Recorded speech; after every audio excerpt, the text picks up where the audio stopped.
से देखते हैं इस एलिगेशन को, क्या कुछ कहना चाहेंगे?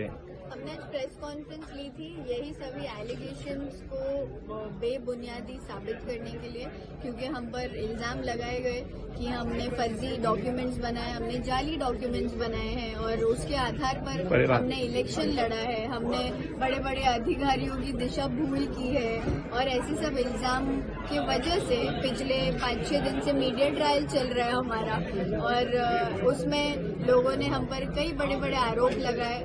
हमको नॉट रीचेबल करार दिया, हमको फरार करार दिया कि हम भाग गए हैं। तो ऐसे सब एलिगेशन जब लगते हैं और आप जब खुद पर्सनली ग्राउंड लेवल पर एसआईआर का काम कर रहे हो, आरटीई का काम कर रहे हो, टीएमसी हॉस्पिटल में विजिट्स कर रहे हो, पर्सनली जब आप ये सब कर रहे हो लेकिन मीडिया पे आपके बारे में ये सब चलाया जा रहा है, तो कहीं ना कहीं आप एज अ ह्यूमन पहले तो शॉक में रहते हो कि ये सब कैसे, क्या हो रहा है, क्यों हो रहा है, झूठ कैसे फैलाया जा रहा है। तो वो शॉक को अब्जॉर्ब करने में 1-2 दिन लगता है और फिर उसके बाद में, क्योंकि हम संविधान को मानने वाले लोग हैं, हम देश के न्याय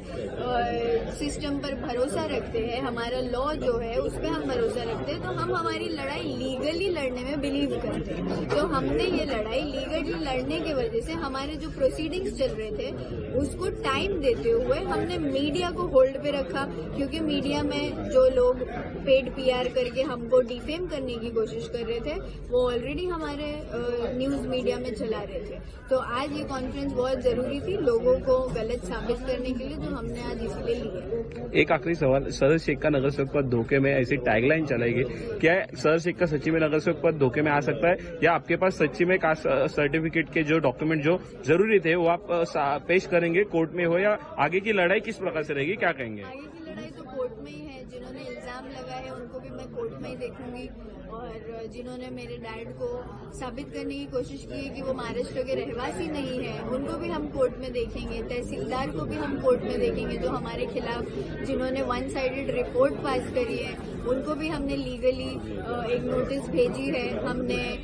लोकमत जो न्यूज चैनल है और एक सुफियान खान, जावेद सिद्दीकी, फराज सिद्दीकी और एनसीपी एसपी का एक इंस्टाग्राम हैंडल है, ऐसे पेजेस को डेफेमेशन का नोटिस भेजा है, लीगल नोटिस भेजा है, क्योंकि उनके जरिए ऐसे